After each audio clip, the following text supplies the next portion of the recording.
fui professor do Departamento de Economia Aplicada, eu sempre tive excelentes alunos que participaram do PET, e dessa última vez o Davi, que foi meu bolsista no ano passado, foi para o PET, e o Davi fez um convite, o Marcelo fez um convite. No começo eu estava, digamos, um pouco relutante em aceitar essa questão de apresentação, mas por questões de pessoais, né, de compromissos que eu já tinha assumido em outras frentes, e aí, diante de um novo compromisso, dessa pesquisa que a gente está desenvolvendo, que vem avançando, eu precisei atualizar algumas informações e aproveitei para conversar com os alunos do PET e convidar amigos que estão aí trabalhando, né, nessa questão.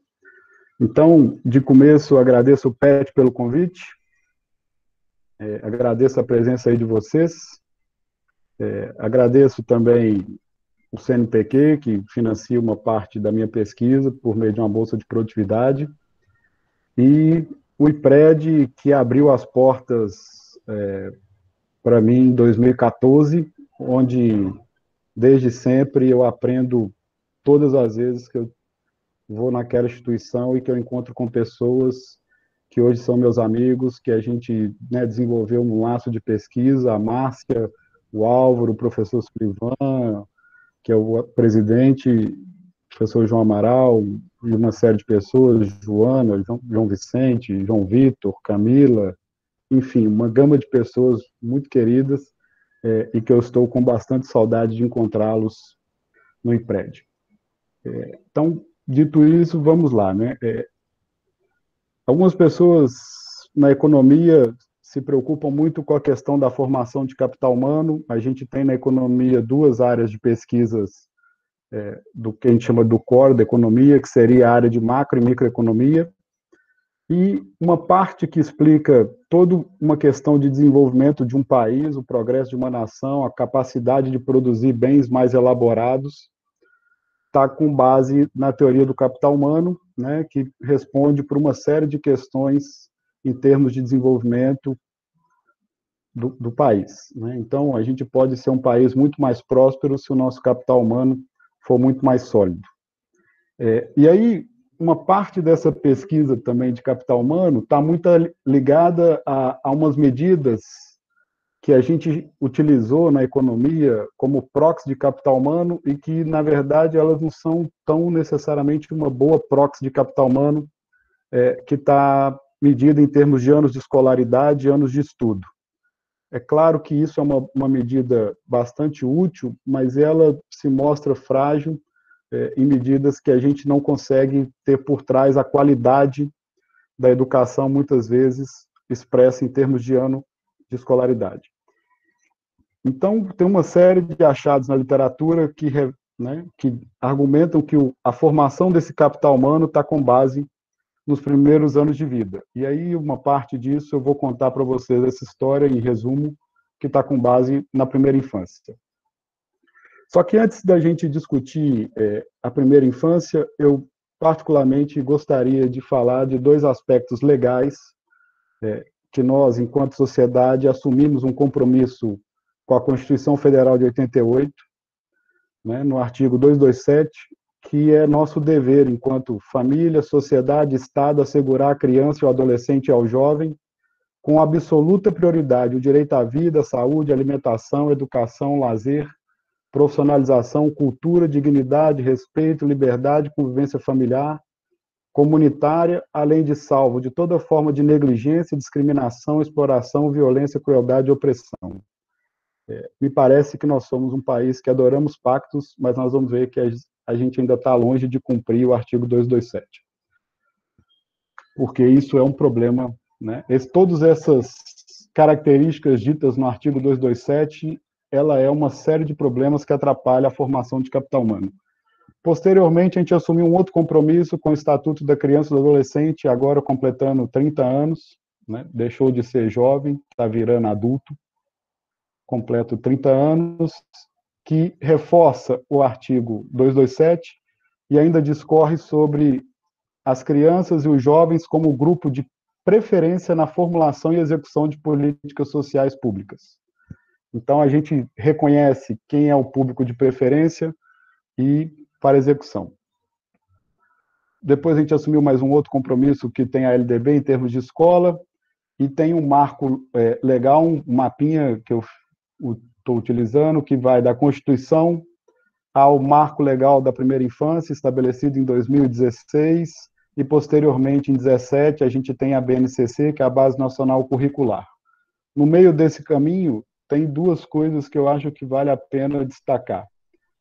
Primeiro é a Lei de Diretrizes e Bases, e depois o Fundef, né, que está em 96, que foi onde praticamente a gente conseguiu, não com a qualidade desejada, mas colocar praticamente quase 100% da população de crianças na escola.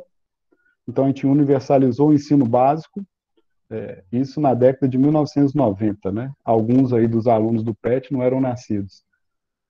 Mas, assim, a gente tinha um problema seríssimo de evasão, ainda tem, mas tinha um problema seríssimo de pessoas que nunca passaram pela escola. Isso é um problema grave. Então, por que primeira infância, né? E aí eu vou apresentar alguns fragmentos desse livro, que tem uma capa bem curiosa e um título que eu acho que é importante para a gente discutir, que é Por que o amor é importante, como o afeto molda o cérebro de uma criança. Esse livro foi me apresentado pelo professor Álvaro Madeiro Leite, em uma oportunidade no IPRED, ele falou, você deve ler, e o título também sugere que esse livro deveria ser lido por pessoas que estão propondo, né, políticas públicas responsáveis da área, de diversas áreas, e ele tem uma questão relevante em termos das relações iniciais. Relações iniciais para uma criança começa na concepção dela, se estende até o final da primeira infância, que vai do 0 aos 6 anos, e é onde essa criança tem uma capacidade de desenvolver regulação emocional que vai perdurar por toda a vida dela. Então, esses primeiros anos de vida são fundamentais para que essa criança possa desenvolver essa base de segurança, né, de regulação emocional e uma série de ligações de enfrentamento fisiológico e outras estratégias para enfrentamento psicológico que podem, né, afetar o desenvolvimento da criança. Durante a gestação, aos primeiros 2 anos de vida, a gente tem uma série de evidências científicas de como é formado o cérebro de uma pessoa, né, em termos de estilo emocional e recursos emocionais. Isso tem a ver com uma série de capacidades que a gente vai levar ao longo da vida, né? Então, esses 2 primeiros anos seriam de fundamental importância, e esses 2 primeiros anos têm como marco o que ficou conhecido mais recente na literatura como a teoria dos 1000 dias, também estabelecido como a primeiríssima infância, que vai da gestação ao final do 2º ano de vida, aonde tem uma série de evidências científicas sobre o desenvolvimento infantil e os resultados, né, que permeiam ao longo da vida, na adolescência e na fase adulta. Eu vou apresentar uma série desses resultados para vocês. Esse artigo do professor Álvaro Madeiro com colaboradores, e ele tem aí um gráfico utilizado da revista Lancet, né, uma figura, que explica os benefícios da gente ter essa primeira onda, que eu vou chamar de primeiríssima infância, do 0 aos 2, né, que a gente pode, com bastante atenção, reduzir morbidade e mortalidade na infância, aumentar a estatura de adultos, ter maior desenvolvimento cognitivo, motor e socioemocional, redução de obesidade e doenças não contagiosas, permanecer por mais tempo na escola e melhorar a capacidade de aprendizagem, aumentar a capacidade de trabalho e produtividade. Né? Isso vem com base, basicamente, na questão, primeiro, alimentar. Então, tem um problema que a gente deve resolver no Brasil de insegurança alimentar. Ainda hoje nós temos uma quantidade enorme de pessoas que têm insegurança alimentar, e a gente viu isso agora nessa pandemia muito claramente, né? Grupos se organizaram para distribuir alimentos para privar, né, de pessoas que estão privadas de auferir qualquer tipo de ganho ou renda que pareciam invisíveis para a sociedade, mas ainda bem que a gente tem um grupo aí bastante solidário e isso se mostra bastante salutar para a gente mitigar uma parte desse problema que vai acontecer, infelizmente, por causa desse período. Esse período também do 0 ao 2, ele tem uma teoria chamada teoria do apego, que é uma base fundamental para a criança se desenvolver, né? Essa teoria do apego foi desenvolvida, Bowlby apresentou ela como mecanismo de segurança e sobrevivência para as crianças nas relações de apego da infância, isso leva ao longo da vida, diferente de outros animais, né, que habitam a Terra, a gente tem uma dependência significativa dos adultos para cuidado das crianças, o que a gente não vê em outros animais que conseguem se desenvolver logo após o nascimento, já conseguem ficar de pé, alguns já conseguem correr, os humanos não, eles necessitam de cuidados, e esses cuidados são fundamentais para a gente ter esse desenvolvimento do apego, né? E aí tem um procedimento que foi estabelecido pela Mary Ainsworth, chamada situação estranha, que ela tentou demonstrar e conseguiu classificar padrões de apego como apego seguro e inseguro, e o inseguro pode ser evitativo, ambivalente, desorganizado. Essa questão de apego tem uma série de desdobramentos ao longo da vida, em termos de insegurança, de capacidade de resolução de problemas, de não confiar nas pessoas, de envolvimento com algum tipo de atividades ilícitas e uma série de outros que podem, né, piorar a situação da pessoa, da comunidade e de um país. Então, tem uma literatura imensa sobre estudos de intervenção que conseguem controlar, né, e melhorar essa questão do padrão de apego do desorganizado. Então, uma criança que tem um padrão de apego desorganizado, se isso for detectado precocemente, algumas intervenções com famílias, não só com crianças, com famílias, precisam ser postas em prática para tentar mitigar esse problema e reverter esse padrão de apego do desorganizado para um que seria um padrão de apego, né, seguro, para a gente tentar ter outros benefícios. Por que a gente precisa atentar para esse período do 0 a 2? Durante o 0 a 2 e o 0 a 3, as crianças estão desenvolvendo um órgão que hoje a gente tem uma certa clareza que é o principal órgão que comanda o corpo humano. Falo isso porque durante um bom tempo a gente acreditou que o coração determinava as nossas atitudes, né? E hoje a gente tem evidência forte que quando uma pessoa perde a capacidade cerebral, né, ela tem morte cerebral, infelizmente ela vem a óbito. Então esse órgão chega a pesar quase 1,5 kg, né? É um órgão relativamente pesado, mas comparado com outros animais ele não é tão pesado, e ele comanda parte do que a gente faz. Ele comanda o nosso desenvolvimento físico, social, emocional, linguístico, cognitivo, a nossa personalidade, emoção, linguagem, memória e pensamento.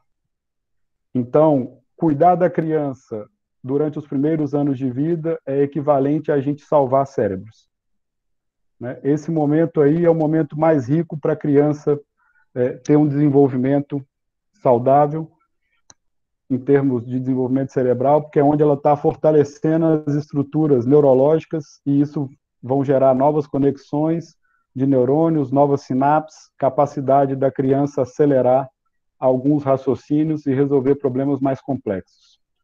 Só que o cérebro ele é custoso, né? Ele pesa muito perante o corpo humano, só que ele é uma máquina bem custosa. Custosa em termos de energia. Praticamente 20% do que a gente, né, consome de caloria é usada para alimentar o cérebro. Então, você imagina uma criança que está em problema de insegurança alimentar, como é que ela vai ter a capacidade de desenvolver o seu cérebro se 20% do que ela ingere de caloria, basicamente é só para alimentar essa parte do corpo e aí a gente está falando de privações que vão perpetuar ao longo da vida, porque se for de 0 a 2, a maior parte do desenvolvimento, 0 a 3, uma criança que está em questão de não alimentação, ela vai ter danos, né, durante um bom tempo. Então, a gente tem alguns efeitos negativos de não cuidar das crianças pequenas. Aproveita aí para um quadro que eu gosto bastante, para dizer que tem efeitos negativos e positivos sobre o desenvolvimento cerebral. Os efeitos negativos estão associados basicamente à desnutrição precoce, ao estresse, né? Crianças que estão em situação de estresse tem uma série de evidências de desnutrição sobre como é afetado o seu desenvolvimento cerebral. Por outro lado, a gente também tem alguma evidência científica bastante forte de que estimulação e interação social também afeta o cérebro da criança. Então, a gente pode meio que compensar as crianças que estão em situações mais desfavoráveis com algumas políticas em termos de envolvimento e interação social com elas, de estimulação precoce. Basicamente, isso é o que tem feito uma parte dos programas de educação infantil e de desenvolvimento infantil ao longo, né, em vários países do mundo, ao longo de várias décadas, desde pelo menos de 70. Tem uma outra hipótese que eles advogam, né, o Gretton e colaboradores, que existem uma relação entre pobreza, retardo de crescimento, desenvolvimento infantil e desempenho escolar. O que explica um pouco de por que nós somos um país, né, ainda atrasado em termos de perspectivas escolares, quando a gente olha no PISA, em termos de índices nacionais, quando a gente olha a Prova Brasil, os nossos índices de alfabetização não são dos melhores. Quando a gente olha o indicador de analfabetismo funcional de adultos, a gente também tem um percentual bastante elevado. Muito disso está associado a esse problema de desenvolvimento infantil, e a gente tem aí algumas gerações convivendo de adultos que foram privadas de vários benefícios que a infância poderia, né, lhe prover, foram negados por uma série de questões. Essas situações adversas, elas geram bastante, né, males na vida da criança e de adulto. Isso tem um estudo chamado Adverse Childhood Experience, né, ACE, Situações Adversas na Infância, que Felice e colaboradores olharam 17 mil adultos e descobriram sobre, né, por que eles tinham alguns problemas de comportamento, e esses problemas estavam com base na história de vida deles, comportamentos de violência doméstica, abuso e instabilidade, e isso é um efeito cumulativo que a gente carrega ao longo da vida. Então, quanto mais cedo a gente descobrir esses problemas, talvez a gente consiga mitigar os danos desses problemas. E aí tem um livrinho que eu acho que vale a pena ler, situação bem difícil, porque chama Mal Profundo, como o corpo é afetado pelos traumas da infância, e o que a gente pode fazer para romper esse ciclo. Ele dá algumas ideias. E aí eu aproveito para emendar o que a gente está falando de primeira infância, né? Então, de 0 a 6, a gente tem basicamente esses 4 campos de desenvolvimento, que estão ao desenvolvimento linguístico, ao desenvolvimento cognitivo e ao socioemocional. Esses dois últimos estão associados ao que a gente denomina hoje na literatura de funções executivas. Vou falar bastante disso. Aproveito aí de novo uma figura do artigo do Álvaro, que tem uma série de intervenções com base no que pode desenvolver o físico, o cognitivo, a linguagem, o socioemocional. Perceba que a saúde e a nutrição materna está desde a gestação, né, da vida intrauterina. Depois a gente tem uma série de imunizações, check-ups regulares, que tem os cuidados médicos, né, aleitamento exclusivo.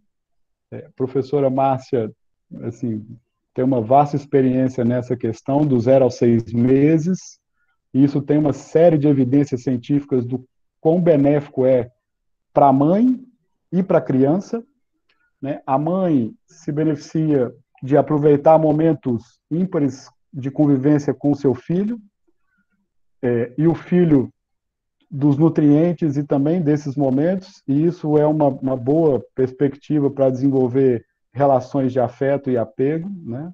Questões de segurança.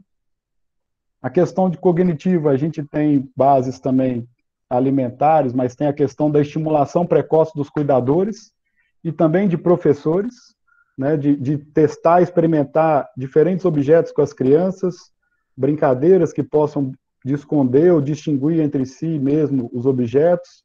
Então, essas estimulações ajudam a desenvolver bastante o cognitivo. A linguagem, que é o que a gente está estudando hoje, um projeto que eu acho que vai acontecer em breve, para desenvolver linguagem, como é que a gente pode fazer isso? Então, a gente tem que expor a criança por meio de fala, leitura e canto, e a questão socioemocional tem práticas positivas, né, cuidados pelos cuidadores, para promover o desenvolvimento socioemocional saudável. Isso vai ter reflexo no ambiente da criança de desenvolvimento, um ambiente seguro, dela desenvolver social positivo, promover um desenvolvimento social positivo.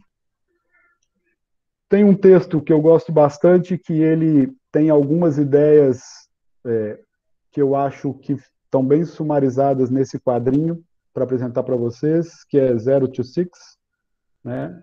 Que ele tem os tempos de aprender. E esses tempos de aprender, eles estão muito centrados no que seria a fase ótima de desenvolvimento. Então, a gente tem um período para desenvolver a visão do 0 aos 6 anos, o controle emocional do 9 meses aos 6 anos, as formas comuns de reação de 6 meses a 6 anos, questões de símbolos de 18 meses a 6 anos, a linguagem de 9 meses aos 8 anos, habilidades sociais de 4 a 8 anos, é o momento ótimo para a gente desenvolver isso, questões de aprender quantidades relativas, né? Que é conhecimento de matemática, de 5 a 8 anos. Tá. Só,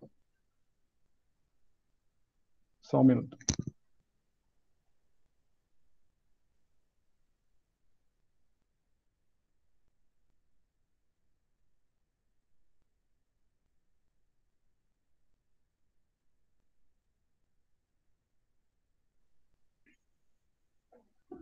Obrigado, Davi, por me lembrar da bateria. É, o ensino de música, né, estaria associado de 4 anos a 11 anos, e aprender um novo idioma está de 18 meses a 11 anos. Vou dar um exemplo para vocês de por que a gente somos bons de fazer pacto, mas nem sempre de cumprir. Se a gente olhar hoje a escola pública brasileira, o ensino do segundo idioma, basicamente, ele começa no que seria a quinta série para o grupo um pouco mais velho do que os alunos do PET, né? Que foi o período que eu estudei, era a quinta série, hoje associada ao sexto ano. Então, na quinta série, a gente teria iniciação do segundo idioma em algumas escolas brasileiras. Não, isso não é em todas.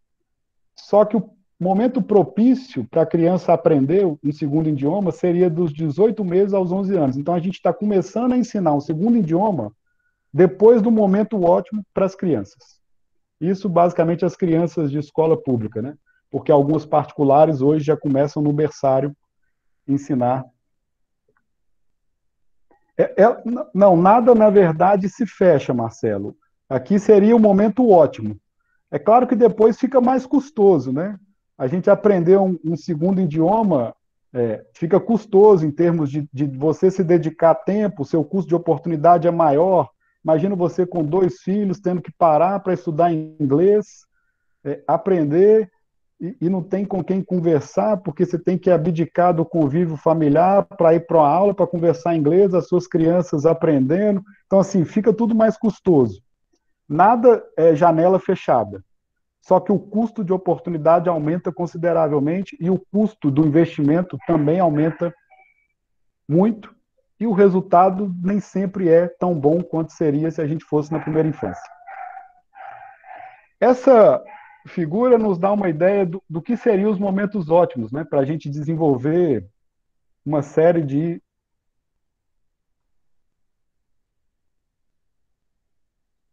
uma série de benefícios. Então, começa da concepção, algumas das curvinhas retratam as funções cognitivas superiores, a linguagem, que vai basicamente do começo, atinge o ápice aos 9 meses, depois ela vai decrescendo.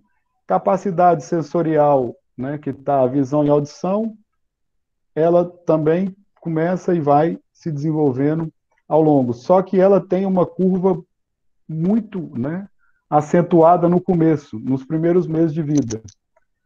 Tanto que, se a gente vendar crianças, né, que nasceram com visões perfeitas, a gente pode prejudicar e gerar danos, né, significativos para essa criança, em termos de visão. E as funções cognitivas superiores vão até o final aí da adolescência. Tá certo? Essas questões das funções executivas, que está associada ao cognitivo e ao socioemocional, ela chama bastante atenção porque a gente pode se aproveitar do momento inicial, onde a gente teria a maior taxa, né, em termos de crescimento, de absorção, depois a gente mantém e vai até o final da vida. Mas, assim, praticamente é estável o quanto a gente desenvolve isso. O legal dessa curva seria apostar nos primeiros anos de vida para a gente desenvolver essas funções executivas e depois alguns programas, né, que estão apostando ainda em acentuar esse período durante a adolescência e a juventude. Isso está associado a uma série de questões bastante interessantes que a gente carrega para a resolução de problemas. Por exemplo, isso tem a ver com autorregulação, isso tem a ver com o controle inibitório, isso tem a ver com o que a gente chama, né, do controle das emoções. Então, essa autorregulação aí nos ajuda a diferenciar e compreender a importância da motivação, do empenho, o que está em resposta às nossas emoções. A gente consegue aprimorar, né, se a gente monitorar a regulação, o controle, o estado emocional, motivacional do indivíduo. Isso ajuda para desenvolvimento de habilidades para questões de controle consciente, que afeta as nossas ações, pensamentos e emoções, como, por exemplo, revidar quando alguém, né, lhe fala alguma palavra desagradável. Tem pessoas que praticamente respondem automaticamente, tem pessoas que não conseguem responder automaticamente, param para pensar, não reagem. Isso também tem efeitos do tipo para a gente pensar uma solução quando a gente é exposto a uma situação de conflito. Por exemplo, se você sofrer algum tipo de assalto, como é que você vai reagir? Tem pessoas que vão tentar tomar a arma do assaltante, tem outros que vão congelar, tem outros que vão ficar pensando em estratégias para tentar resolver o problema, né? Então, isso ajuda bastante para a gente melhorar. E essas funções executivas, hoje, elas estão associadas a três questões. Uma é a memória de trabalho, basicamente, como é que a gente consegue armazenar as informações, e isso para funcionar a nossa tomada de decisão. Então, quando você tem um repertório maior, você consegue agir mais rápido, você consegue resolver mais problemas. Tem a questão do controle inibitório, para a gente, né, controlar e filtrar pensamentos, ter domínio sobre atenção e comportamento. Tem a questão da flexibilidade cognitiva. Flexibilidade cognitiva, a gente tem aí na literatura algumas questões que a gente não consegue ver estudos, a maioria não consegue captar esses três elementos das funções executivas. Muito provavelmente isso tem alguns estudos que estão associando que a flexibilidade cognitiva depende da memória de trabalho e do controle inibitório. Certo? Essas questõezinhas aí estão associadas ao que a gente chama hoje de competências cognitivas, que era o que a gente conhecia, e socioemocionais, que é uma literatura mais nova, que tem a ver com, talvez, habilidades para o século XXI, tem uma série de nomes, né? Competências socioemocionais, habilidades socioemocionais, mas o que isso diz? A parte de cá era o que a gente já tinha um conhecimento em termos de capacidade cognitiva. né, que tem muito questões de teste de QI. Então, tem a nossa capacidade de resolver problemas, reconhecer padrões, questão de memória, conhecimento adquirido, como é que a gente interpreta esses conhecimentos, conhecimento extrapolado, como é que a gente faz algumas, né, questões de raciocínio, e essa parte socioemocional, tem uma literatura que fala não cognitivo, mas não é bem não cognitivo, é o socioemocional que está atingir objetivos, que tem a ver com perseverança, autocontrole, paixão pelos objetivos, trabalhar em grupo, que tem a ver com sociabilidade, respeito e atenção, lidar com emoções, que tem a ver com autoestima, otimismo e confiança. Quer dizer, isso aqui hoje é uma base de vários tipos de empresa que olham mais para essas capacidades do indivíduo do que para essas, porque às vezes você tem uma pessoa muito inteligente, mas ela não consegue trabalhar em equipe. E às vezes isso não é tão bom quanto você ter pessoas que consigam trabalhar em equipe do outro lado. Aproveitando essa discussão, tem um modelo, né, biológico, bioecológico, de desenvolvimento humano, Boffenbrenner.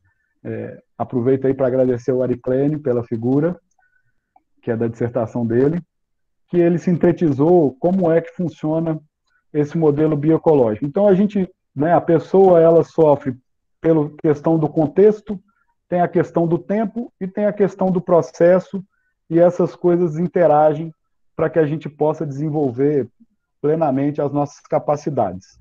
Então, isso vai atuar em várias questões, desde microsistema, mesossistema, exossistema e macrosistema. Isso afeta várias das nossas capacidades, né? E se a gente conseguir entender como é esses componentes biológicos. E aí, o que a gente está hoje tentando fazer é discutir um pouco dessa importância da conversa na primeira infância.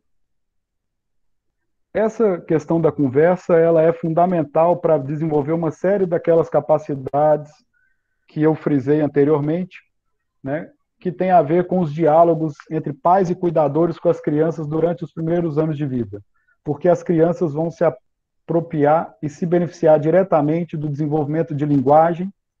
Desenvolvimento de linguagem vai ter melhor benefício em termos de escolar, melhores resultados escolares podem levar a melhores oportunidades de emprego, melhores condições de renda, melhores condições de vida em termos, né, de uma série de benefícios que isso possa gerar. Então, mas, por outro lado, se a gente não conversar com as crianças, isso também pode gerar uma série de desvantagens para as crianças. E, particularmente, o que o Hart e o Risley fizeram foram quantificar o que as crianças escutavam e o que as crianças conseguiam reproduzir. Então, perceba nesse gráfico, eu vou mostrar o gráfico original do artigo deles, depois eu mostro o que está em português. O que eles fizeram, basicamente, foram separar e acompanhar 3 grupos de família, um grupo de famílias que eles chamam de autoescolaridade, um grupo classe média, que eles chamam trabalhadores, e um grupo de famílias mais pobres que vivem de programas assistenciais, né? Perceba que no começo a diferença é pequena em termos de palavras, né, que as crianças conseguem acumular. Aqui está a classe mais favorecida. Os outros são muito próximos. O problema é que isso vai se deslocando à medida que a criança vai ficando mais velha. De tal maneira que, ao final do 3º ano de vida, esse grupo de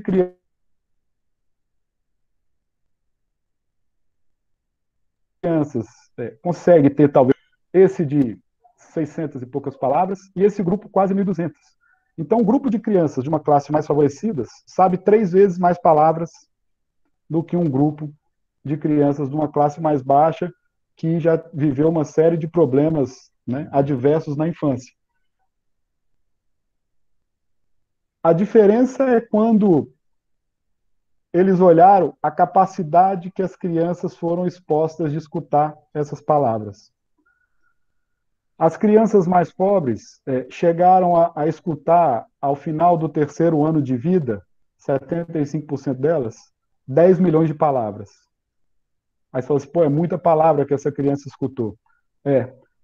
A diferença é que as crianças de uma classe mais favorecida escutaram 30 milhões de palavras. ao final do terceiro ano.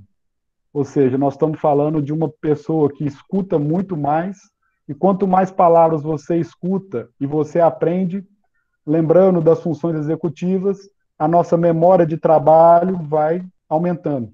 Então, nós vamos conseguir pensar melhor, resolver mais problemas, e aí, sucessivamente, isso vai gerar um problema de desigualdade no futuro, né?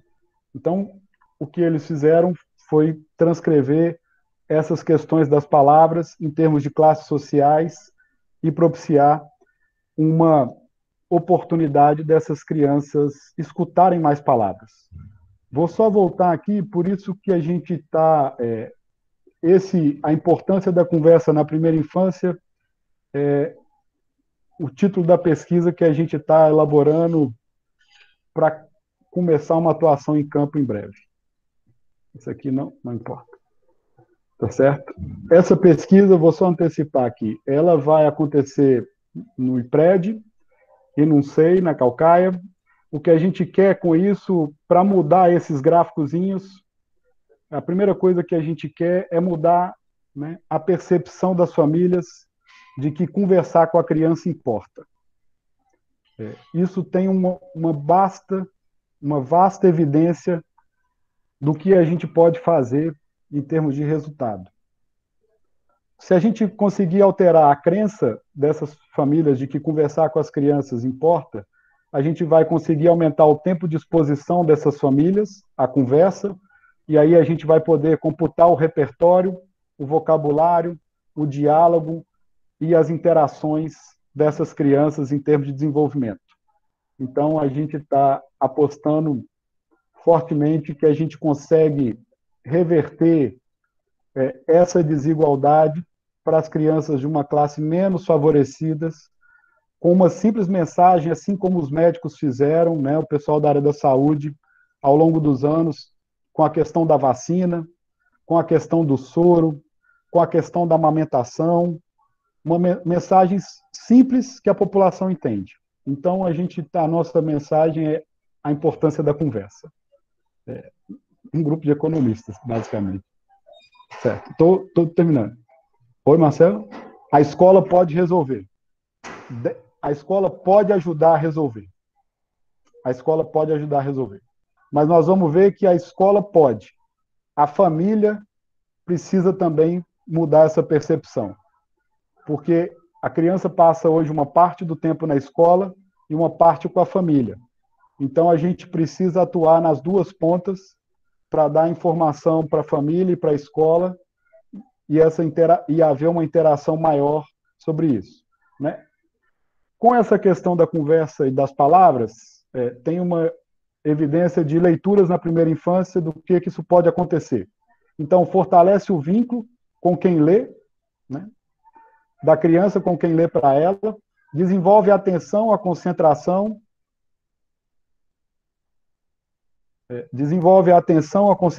vocabulário, memória e raciocínio, estimula a curiosidade, imaginação e criatividade. A criança pode perceber as suas capacidades de lidar com sentimentos e emoções, possibilita a criança conhecer mais sobre o mundo e as pessoas, favorece a aquisição do hábito de ouvir e ler histórias. É comum, às vezes, a gente escutar um adulto falar: eu não consigo parar 30 minutos para ler um livro, né? Talvez seja porque ele não adquiriu o hábito na infância, e o hábito vem do adulto sendo o promotor dessa leitura, porque na primeira infância a criança não lê sozinha.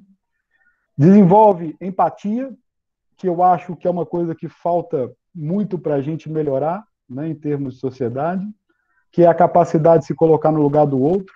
Desenvolve extroversão, amabilidade, conscienciosidade, que tem a ver com alta eficácia, a gente saber que nós, às vezes, somos culpados pelos nossos problemas, que nós somos responsáveis por alcançar determinados resultados, sejam eles positivos ou negativos. Ajuda a minimizar problemas de comportamento, como agressividade, hiperatividade, comportamento arredio. Tem um problema muito sério hoje em escolares, né, crianças em idade escolares, na adolescência, de automutilação. Alguns dados chamando bastante atenção, inclusive em Sobral. Ajuda na qualidade do sono, desenvolve a linguagem oral. E aí tem uma série de benefícios que isso possa contribuir para melhorar essa questão da criança. Bom, dito isso, vamos voltar um pouco para questões de economia. Então, assim, a gente já tem uma ideia do quão importante é cuidar da primeira infância, do que a gente pode fazer e por que a gente deve fazer, né? Não só porque está na seguir um preceito constitucional, mas porque a gente pode ter uma sociedade muito melhor, por exemplo, daqui a 15 anos, se a gente investir agora nessas crianças que estão nascendo, estão de 0 a 3 anos. Daqui a 15 anos elas terão 18 anos, as que estão com 3, e as que estão nascendo terão 15. Então, se a gente quiser reduzir violência entre adolescentes de 15 anos, o melhor investimento que a gente possa fazer é nessa geração que está chegando para tentar resolver o problema daqui a 15 anos. Não dá só para focar nelas, né? Porque a gente tem que acomodar uma série de situações com quem está chegando, com quem já está no meio do caminho. Mas, assim, tem um estudo do Heckman que existe um maior retorno, taxa de retorno, quando a gente investe em famílias vulneráveis, né, mais cedo. Então, focar nos mais pobres no começo é muito melhor, tanto para eles quanto para a sociedade, porque a gente vai ter uma série de benefícios que essas crianças vão acumular ao longo da vida e vão poder resolver desvantagens socioeconômicas, né, que elas têm, infelizmente.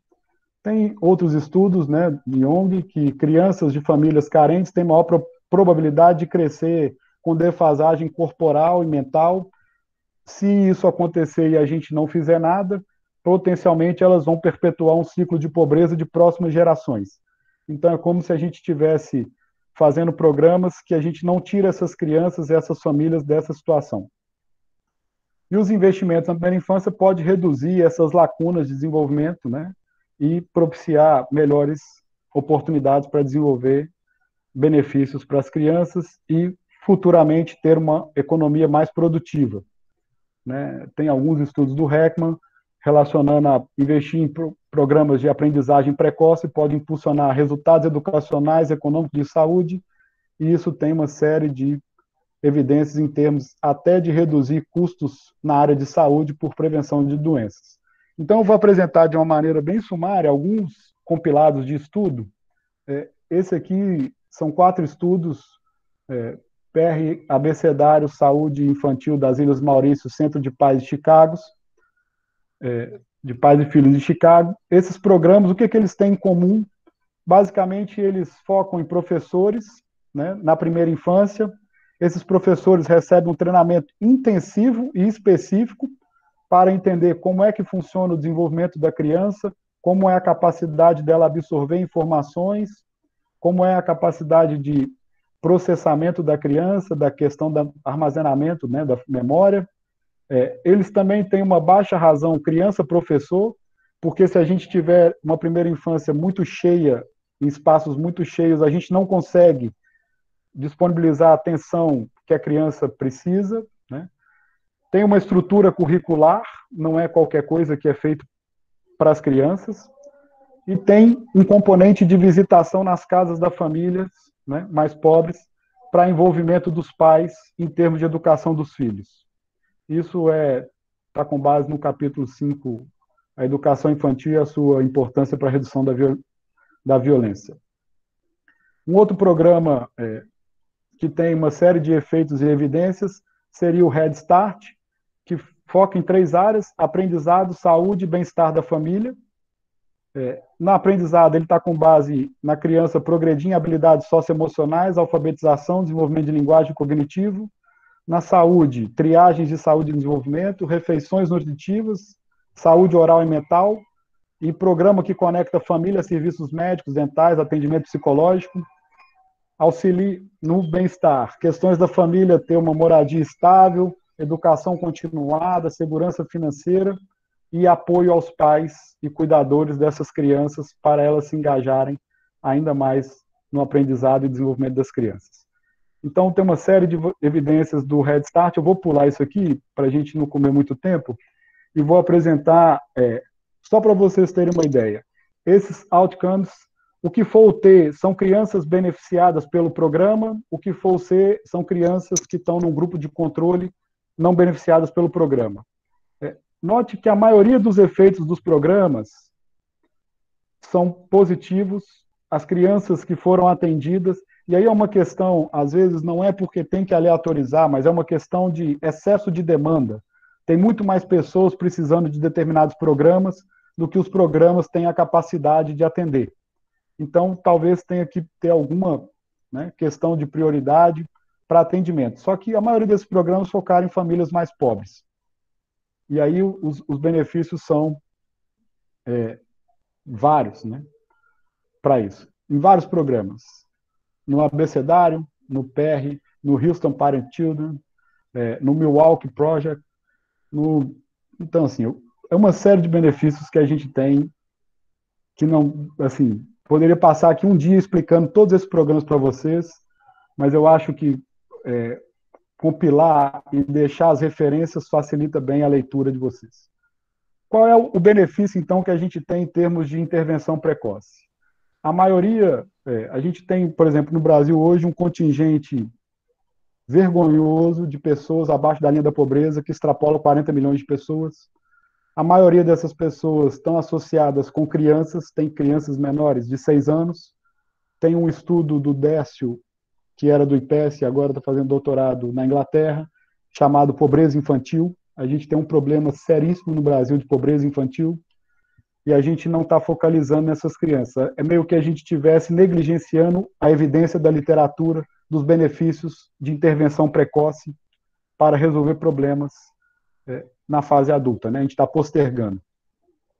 Por que a gente está postergando? Porque esse gráfico foi um gráfico que ficou bastante famoso do Heckman, eu estou terminando, Marcelo, foi um gráfico que ficou bastante famoso do Heckman, que ele compilou alguns estudos, aqueles que eu mostrei, para mostrar a vantagem de se investir, por exemplo, do 0 a 3. O 0 a 3 ele tem uma alta taxa de retorno e ela é bem maior do que quando você investe em programas, por exemplo, de educação de jovens e adultos. Não é que a gente não deva fazer programa de jovens e adultos, a gente deve fazer, porque tem uma geração de jovens e adultos que, por outros motivos, não foram para a escola. Mas, se a gente focalizar aqui o programa de jovens e adultos, uma hora ele vai cessar. Né? E o que a gente está vendo é o programa de jovens e adultos aumentando cada vez mais. Então, parece que a gente não está fazendo o dever de casa de investir nos anos iniciais e deixando para investir nos anos finais. Ou seja, a gente não vai conseguir reverter esse problema, né, de desigualdade social, de oportunidades, porque a gente não vai propiciar melhores intervenções para essa quantidade de pessoas que estão nessa faixa etária. Tá certo?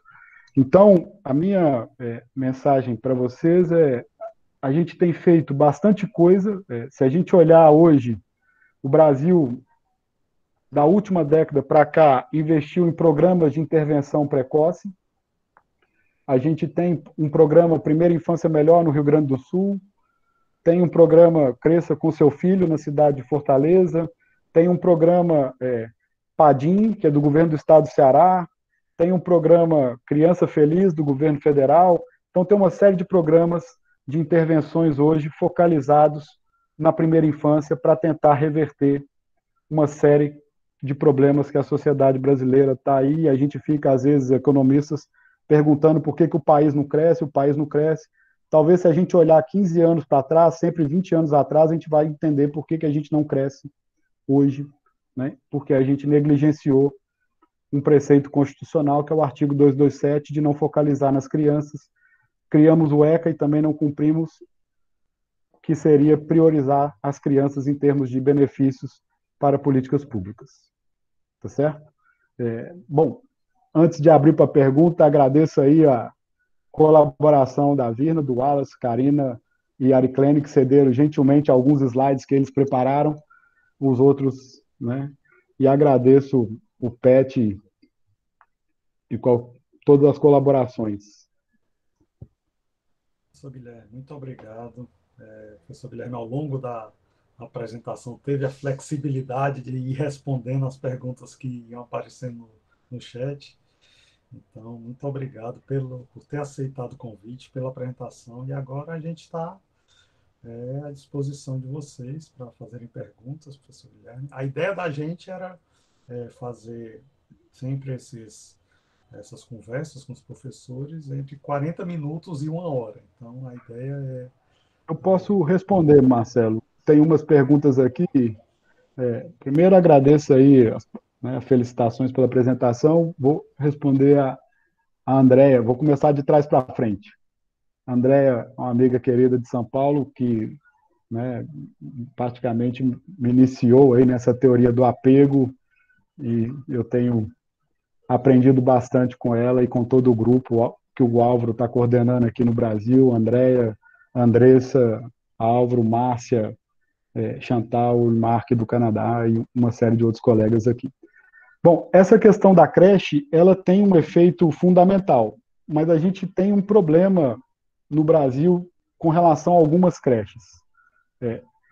Não é colocar a criança na creche que a gente consegue melhorar os resultados da criança, né? O Daniel Santos, do LEPS de Ribeirão Preto, tem uma série de evidências de algumas creches que não funcionam adequadamente, e uma criança que está em desvantagens, né, familiar, social, questões nutricionais, você levar para um ambiente que não é apropriado, pode ser ainda pior para ele, né? Então, assim, não é só a creche que ajudaria. A qualidade da creche importa muito. O que a gente está tentando, André, o que a gente desenhou, está terminando o desenho para fazer, é associado a interagir com crianças que estão na creche de 2 anos em diante, mas focalizando em famílias que têm crianças menores de 2 anos. Dado que a vantagem da linguagem começa a partir dos 9 meses, para a gente tentar. A gente vai começar num estudo piloto, né, randomizado, com 120 crianças, 60 no grupo de tratado, 60 no grupo de controle, para tentar ter essa análise do desenvolvimento da linguagem. Isso é uma série de coisas que a gente está tentando. Márcia, eu estou completamente de acordo com você, muito preocupado com o que vai acontecer no Enem. A gente vai ter problemas muito sérios, porque a desigualdade vai aumentar em termos de crianças, né, adolescentes que têm acesso vis-à-vis os que não têm acesso. Eu acho que a gente vai criar um fosso enorme no Enem nessas notas, né? E aí eu acho que a gente tem que pensar alguma estratégia para tentar mitigar esse dano que a gente teve agora de paralisar, né, uma série de atividades necessária, uma medida necessária, porém a gente parou e algumas pessoas ficaram aí pensando como é que faz, e em termos do MEC, me parece que não é uma boa coisa a gente ficar esperando sair alguma medida boa para a gente ver como fazer para mitigar o dano em termos de aprendizado dessas crianças agora, né? E a gente tem visto aí mais ações individuais em termos de escolas e rede menores para tentar acomodar uma situação que a gente vai ter aí um certo desconforto em termos de índice. Marcelo, você pode conduzir as perguntas aí, por favor. Eu acho que... Muito obrigado, professor Guilherme. Mas quem quiser fazer uma pergunta pode tanto perguntar no chat, como também, talvez um por um, né? Depois de perguntar no chat, pedir para abrir o microfone e fazer a pergunta ao vivo também. A ideia é que a gente forneça um certificado dessa apresentação, tanto para quem participou, quanto para o professor Guilherme, né? Tá bom. E aí, para isso, a gente precisa que vocês deixem o e-mail e o nome completo Renata, no chat, okay? Marcelo, desculpa. Renata, o que a gente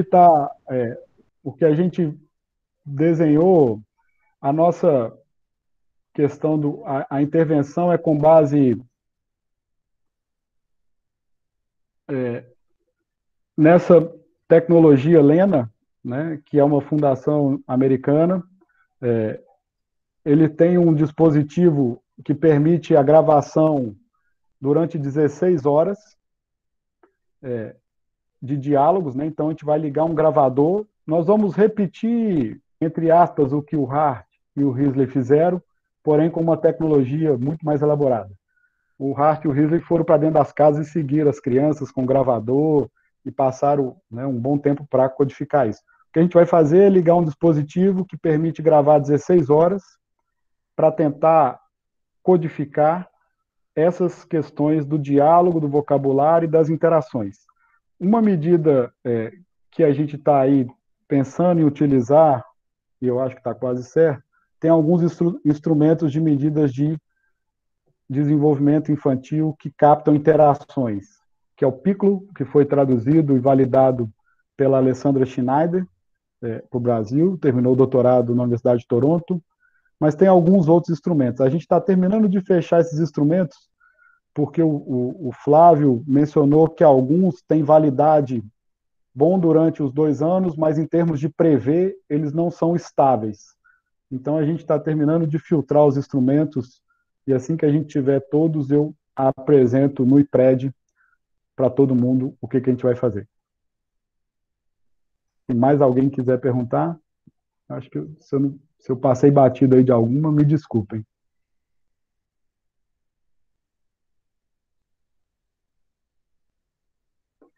Márcia, eu estou estudando os dados de Sobral, o Daniel está muito na nossa frente, o Daniel gentilmente cedeu os dados. Eu comecei a gerar algumas estatísticas para as crianças do 5º ao 9º ano, que eles acompanharam, e agora a gente está olhando o que vai acontecer. A gente está pensando em correlacionar isso com a questão de alguns problemas de violência, mas eu acho que é um pouco difícil a gente replicar o que foi feito em Sobral com o que a gente fez, né, para o resto do Brasil. Por que eu acho um pouco difícil? Porque, assim, o governo federal, ele meio que criou o PENAIC, enquanto o Ceará criou o PAIC, o governo federal criou o PENAIC, mas não conseguiu reproduzir o PENAIC como o Ceará fez o PAIC. Então, assim, envolve uma questão de estratégia de envolver os agentes locais, isso eu digo, governo do estado, prefeituras, e escolas e professores, que eu não sei se a gente consegue fazer isso de âmbito do MEC. Mas tenho visto algumas experiências que, basearam em Sobral, estão fazendo, por exemplo, em Pernambuco, estão fazendo no Espírito Santo, e estão colhendo bons resultados. Mas eu acho que replicar na íntegra, não. A gente tem um problema de validade externa para fazer isso, porque as pessoas acham que é uma simples metodologia o que Sobral fez. E não é bem assim. Tem uma série de efeitos que precisam mudar, em termos, inclusive, de participação e do que os professores, né, entregam. Sobral tem um currículo de primeira infância, o que a gente avançou pouco em outras áreas. Sobral tem alguma série de intervenções ligadas aí, por exemplo, essa questão com violência, as professoras perceberam e estão aí com algum programa para tentar mitigar. Então, assim, dá para fazer, mas tem que estudar melhor isso aí.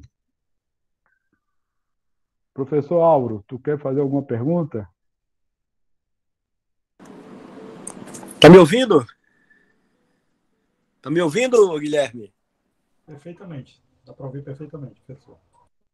Eu estou Marcelo. aqui. Ok. Estou, Álvaro. O Guilherme, foi uma apresentação maravilhosa, muito, muito profunda, muito sensível, né? Eu já tinha dito no chat aí, tocou em todas as questões centrais. A Márcia está lembrando que nós temos vários compromissos, um deles é como fazer a sociedade como um todo, e aqui no aspecto específico, né, que cada aluno, né, que consiga alcançar o nível superior, quer dizer, a vida universitária, tenha acesso a esse conjunto de conhecimentos que a comunidade científica, nesses últimos 30 anos, conseguiu produzir, para mitigar isso que você acaba de comentar, né? Talvez daqui a 10, 20 anos a gente não precise estar fazendo tantas intervenções que minimizem sofrimento e limitações que essas crianças tiveram, porque não tiveram que esses adolescentes e adultos jovens tiveram, porque não tiveram uma primeira infância de qualidade, né? Aquilo que os autores vêm chamando da desigualdade de nascimento, condicionando uma desigualdade de destino, né? Aquilo que você me ensinou, que não é um CEP, um código de endereçamento postal, que deve decidir o futuro de uma criança que nasce ou na minha casa, ou na casa de uma pessoa popular, no Janguru Sul, no Conjunto Barroso, etc. Que tipo de apoio, né, o poder público e a própria sociedade civil deve dar a essa criança para que essa desigualdade de nascimento não se reverta numa desigualdade de destino. Mas eu queria realmente te parabenizar e me permitam fazer a propaganda, porque eu já vou entrar na sessão de Humanidades Médicas aqui, que hoje terá um tema do campo da história, né, a vida e a obra de Rodolfo Teófilo, mas eu queria mais uma vez enfatizar a qualidade da sua apresentação e o prazer que foi te ouvir, né, nesse tema que trabalhamos juntos, né, e o prazer de te conhecer. Muito obrigado. Eu, eu só tenho a agradecer, Álvaro, inclusive as várias dicas de livro e todas as conversas e oportunidades que a gente tem tido de conversar. Aprendo muito. Como diz o gráfico lá do Sean Coffey, né, da Harvard, ação e reação, né? Então, nós estamos em profunda interação. Todo o nosso grupo, né? Você falou da André, que está aí, eu vi Márcia, eu vi Renata, Guete, enfim, né? Todo o nosso grupo da faculdade, do IPRED, do seu grupo aí na economia, que estamos todos nessa mesma direção. Grande abraço. Vou ter que ir. Abraço, obrigado. Tchau. Bom, Marcelo, então, só para explicar um pouco isso que o Álvaro falou, né? Eu sou, assim,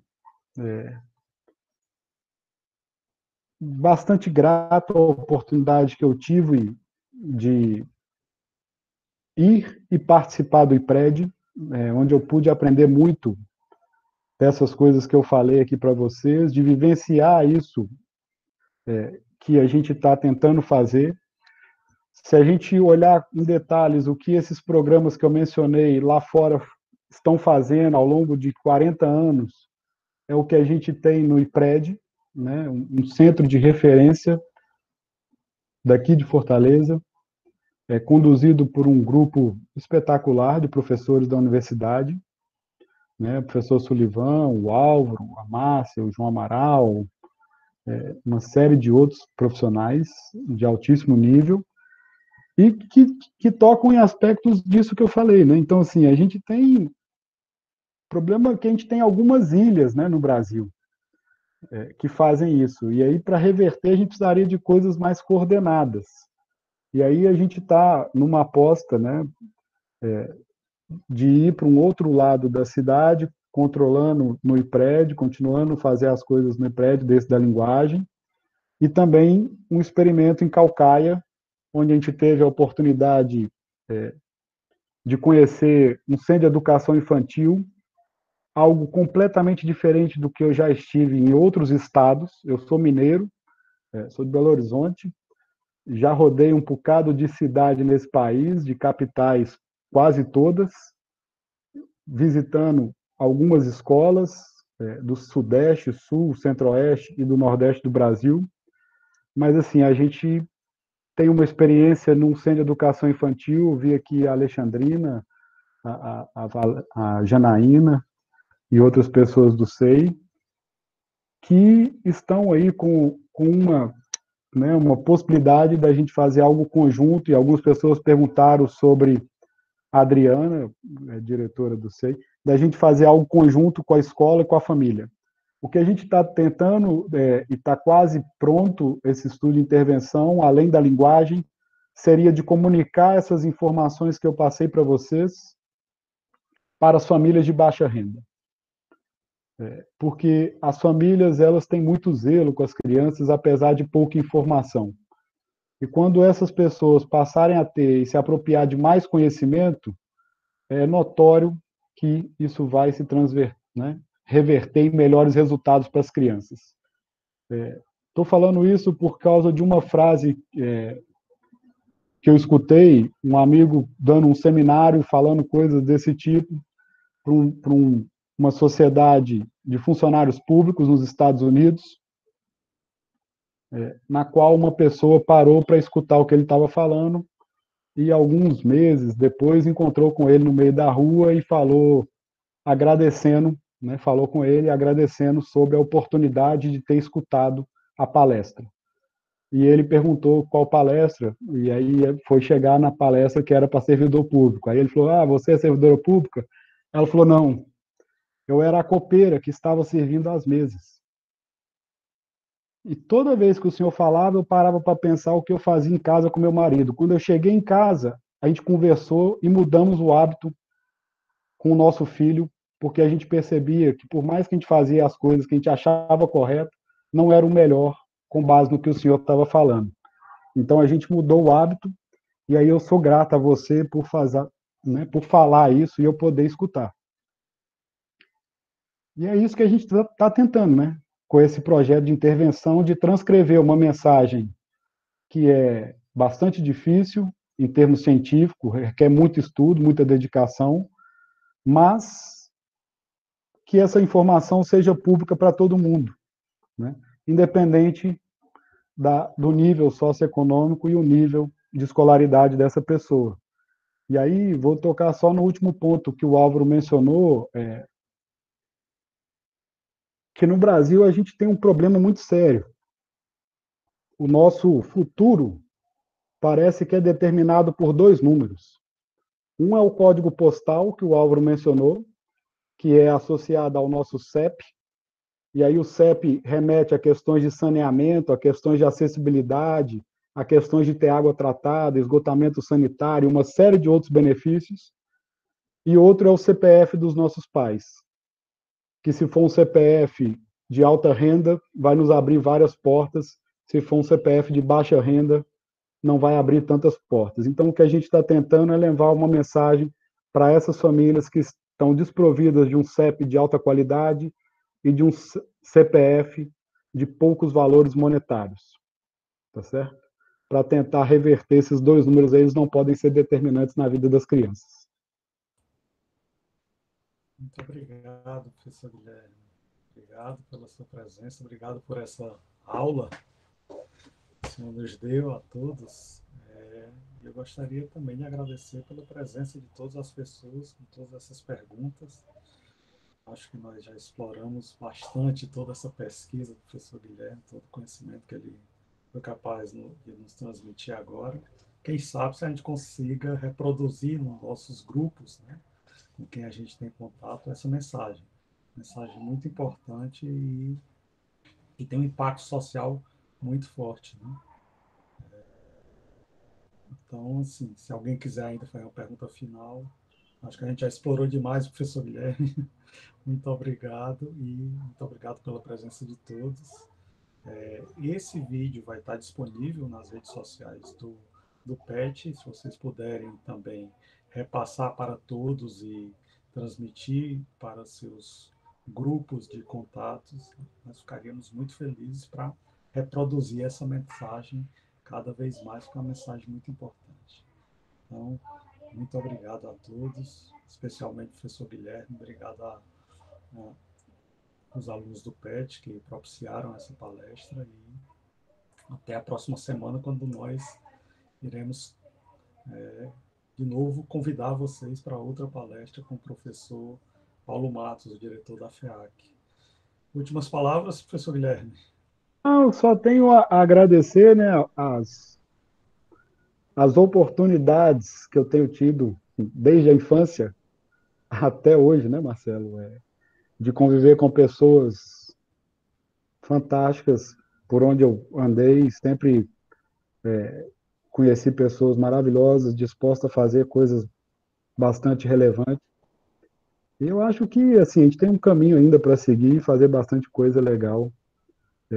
E potencialmente espero em breve divulgar os resultados dessa pesquisa que a gente vai coletar dados em campo breve.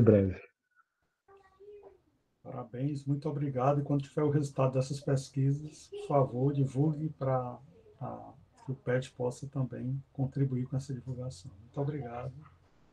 Um bom dia a todos e uma boa semana a todos vocês. Fiquem saudáveis e protegidos, todos nós.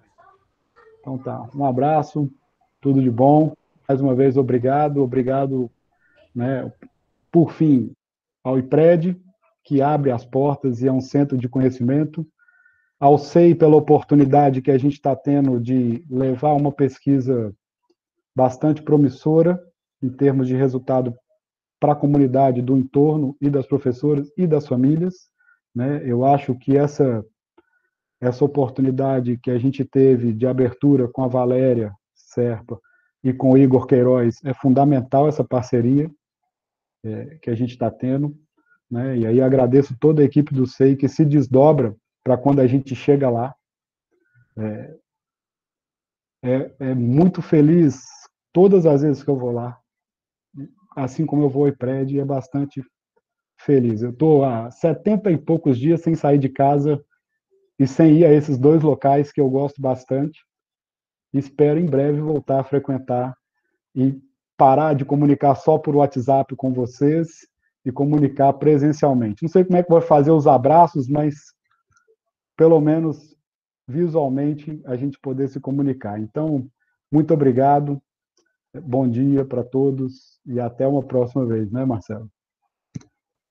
Até a próxima. Será convidado outras vezes. Espero que o convite seja aceito mais rapidamente, mas vamos insistir sempre. Muito obrigado, professor Guilherme. Tá bom. Muito obrigado. Um abraço. Bom dia a todos. Tudo de Um bom. abraço. Bom dia. Tchau.